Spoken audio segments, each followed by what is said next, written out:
County Police Emergency. If you were heading northbound on Route 32, and you took the first left after Hammond High, go down the end of that street, take a left, go down the end of that street, and take a right. There's a little court. Look over the side of the curb, please. On March 29th, 1982, Lainey Lee McGadney, a 28-year-old woman, was abducted not too far from her home after setting out for a nearby grocery store. Her mutilated body turned up a few hours later in a remote part of the town, and detectives would spend more than 3 decades looking for her killer. So who exactly was this killer? And what was his motivation for the killing?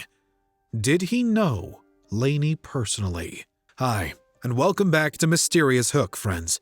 Today, we are looking at a 40-year-old case that is solved by DNA from a napkin. But first, if you have the time, please subscribe to the channel. So without any further ado, let's dive right into this mystery. Today's case will take us to Columbia, a city in Howard County, Maryland, United States.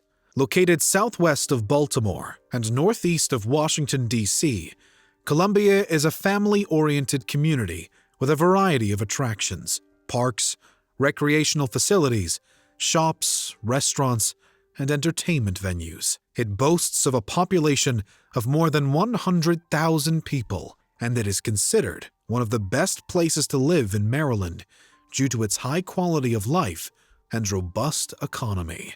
Lainey was born in 1954 in Maryland, but other details regarding her early life remain a mystery. However, at the age of 28, she was living in an apartment not too far from Owen Brown Village Center, and she was the mother of 4 children.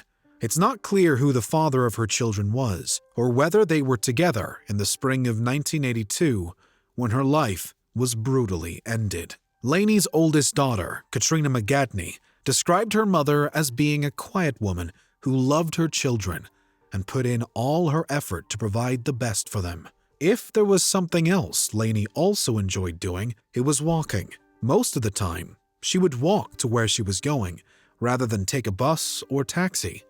Before that, a small update. Allow us to thank Athena Interior for sponsoring this video. They are proficient interior designers that provide high-quality products straight to our homes. It ranges from bathware, kitchenware, homeware with lights, rugs, and artworks. To visit their pool of collections, type athenainterior.com and boom, you will land into traditional and elegant decors.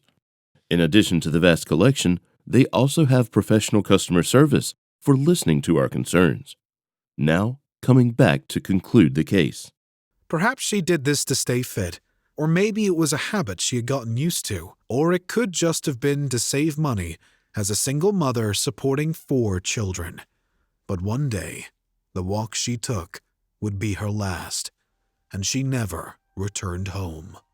On March 29, 1982, Lainey needed to go grocery shopping. She decided to go to a store located at the Owen Brown Village Center. She wanted to get what she needed and be back home as soon as possible. After writing a list of all that was needed and making sure that she had not forgotten anything, she stepped out of the house and made for the store. As usual, she was on foot and saw no reason to take a bus since where she was headed wasn't that far.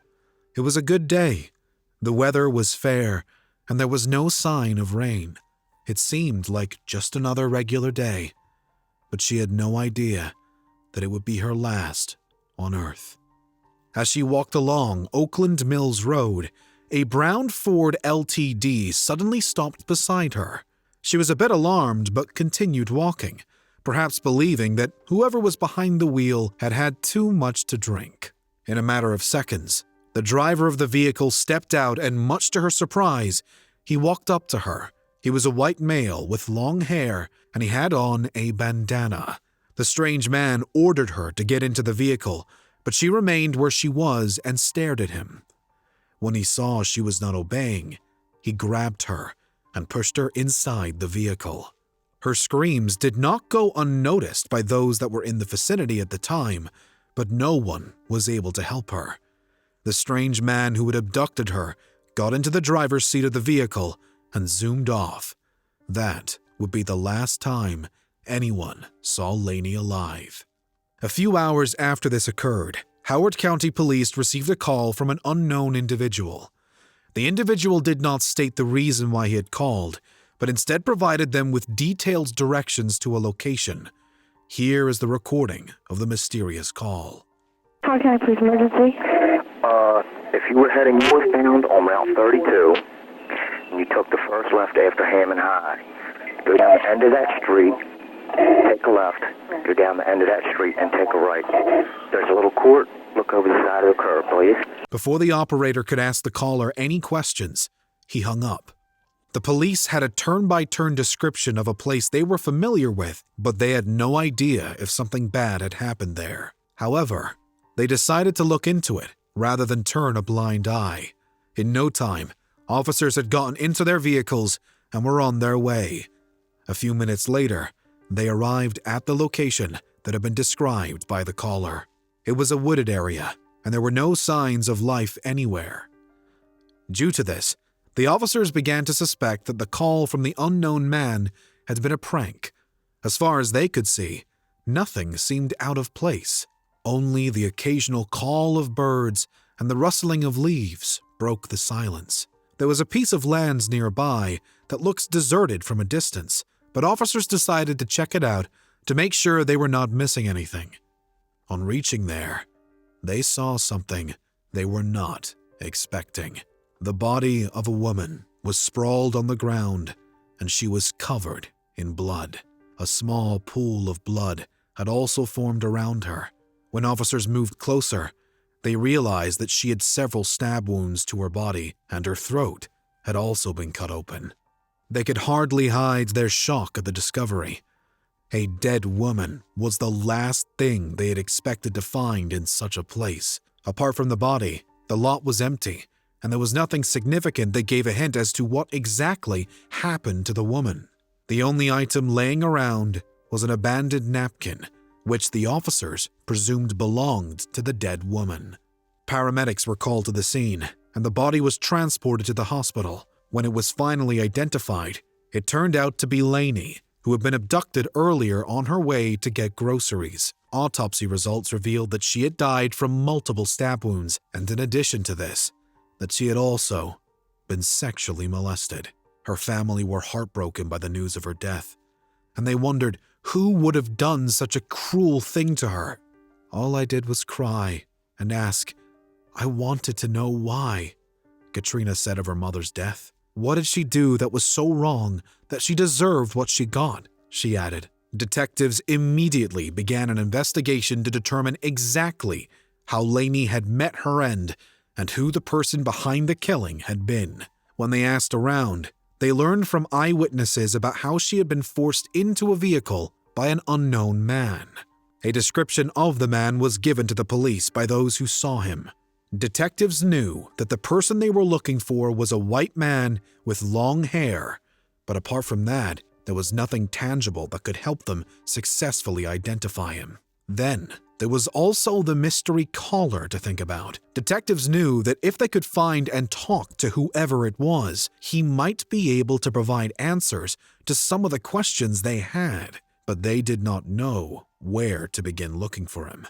As time went by, detectives were unable to get any tangible information, and due to this, the case went cold. Miss McGadney died a brutal death, Howard County State's Attorney Rich Gibson said. I mean, she was raped. Her throat was slashed. She was stabbed over 30 times, and to have no answers to something like that, it's just terrible. Several years passed by, and Laney's murder remained unsolved. However, in 2021, a breakthrough was made.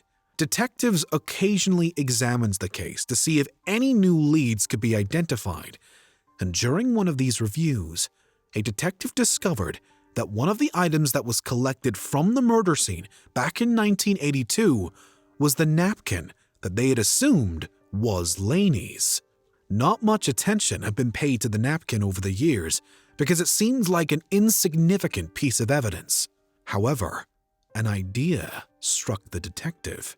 He wondered whether it was possible that the napkin had held the answer needed to solve the case all along.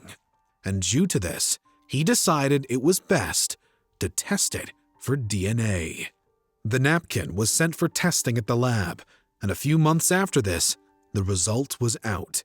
DNA that did not belong to Laney was found on the napkin. The DNA matched that of a 62-year-old truck driver by the name of Howard Jackson Bradbury. It was a new lead after over 3 decades, but it was not enough to name Bradbury as the killer right away. Detectives decided to take some additional measures in order to get to the truth. The investigative process remains classified, and so it's not known what additional information detectives were able to uncover concerning Bradbury. But after they were certain, without a doubt, that Bradbury was the man they had spent decades searching for, they decided to strike. May 25th, 2021, was almost 40 years since Laney was murdered, and it was the day Bradbury was arrested at his home in Laurel. He was charged with 1 count each of first and second-degree murder, first and second-degree rape, and 1 count of kidnapping. He was locked up at the Howard County Department of Corrections and held on a $25,000 bond. After this arrest, detectives were praised for the role they played in bringing the case to a close.